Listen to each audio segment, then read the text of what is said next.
जय शिवराय सगळ्यांना.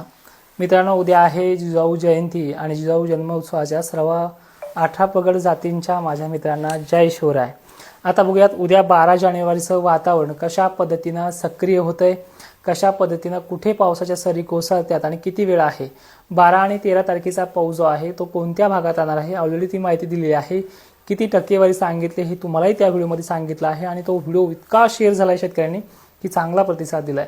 तर बघा, 12 तारखेला संध्याकाळच्या वेळेला सांगली, निपाणी, बेळगाव वगैरे जे काही भाग आहे तिथे काही प्रमाणामध्ये 10-20% जे काही सांगितलं तुम्हाला 15, 10, 20 तर अशा टक्केवारीनुसार तो पाऊस होणार आहे. तर वाढली टक्केवारी तो निसर्गाचा प्रकोप समजायचा, पण ह्या रेंजमध्ये चालणार आहे. सगळ्यांना घाबरायचं काम नाही, पण ज्यांचा कांदा वगैरे पडून असला, भलेही तुमच्या गावात नसणार पडला तरी तुम्ही तो सतर्कतेचा इशारा तुम्हाला आहेच. पुणे परिसरात तुरळक ठिकाणी, अहिल्यानगरमध्ये देखील 10 ते 15 ठिकाणी, पण कशा प्रकारचा, काही सोमवारी आणि काही मंगळवारी अशा 2 टफ एरियामध्ये तो बनणार आहे. उद्याचं मध्यरात्रीपर्यंतचं वातावरण माजलगाव पट्टा हे सगळं दिवस मावळाच्या पुढे घडणार आहे. पहाटे देखील ढगाळलेली परिस्थिती होणार आहे. सध्या देखील आता 11 तारखेच्या रात्री सुद्धा दिवस मावळता पाहिजे तुम्ही लातूर, मराठवाड्यातल्या दक्षिण भागामध्ये सगळीकडे ढगाळलेलं वातावरण झालेलं आहे. सेम कंडिशन उद्या सुद्धा संध्याकाळच्या वेळेला दिवस मावळताच्या होईल. दिवसभर असं वाटेल की आता नुसतं वातावरण वाटायला पण पाऊस येणार नाही असं वाटेल तुम्हाला, पण सतर्क राहाच. तर कोणते जिल्हे येतात ते पाहूया. सांगली एरिया, बघा मी सांगलीचं वारंवार का नाव घेतोय कारण की त्या एरियामध्ये थोडीशी चिंता वाटते. एखादून ठिकाणी सरी मोठे पण बरसू शकतात. सांगली एरिया, कोल्हापूर एरिया, सातारा परिसर, बारामती तुरळक ठिकाणी, पुणे तुरळक ठिकाणी, परत आपण पाहतोय की परभणी एरिया काही मोजक्या भागांमध्ये, माजलगाव पट्टा, थोडंसं जिंतूर वगैरे साईड, जालन्याच्या तुरळक भागांमध्ये. आणि हे 2 दिवसाचं आहे, 12 आणि 13 म्हणजे सोमवार आणि मंगळवार. ठीक आहे. तर तसं झाल्याच्या नंतर अहिल्यानगरपर्यंतची पहिल्या दिवशीची मजा आहे. कदाचित छत्रपती संभाजीनगरच्या दक्षिण साईडकडे देखील हे वातावरण सक्रिय होऊ शकतं, पण टक्केवारी कमी आहे. मंगळवार बघा, मंगळवारी वातावरण सुद्धा स्थानिक वातावरणाचं बनू शकतं कारण की टेम्परेचर त्या दिवशी वाढणार आहे, थोडी गरमीची लेवल वाढणार आहे.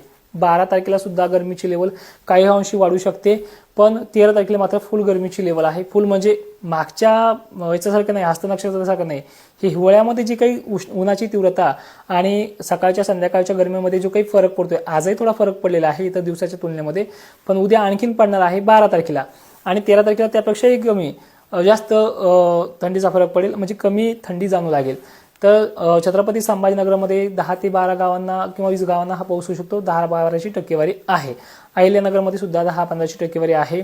पण बीड जिल्ह्यामध्ये आणि अहिल्यानगरच्या काही भागांमध्ये 20 टक्केवारी निघते.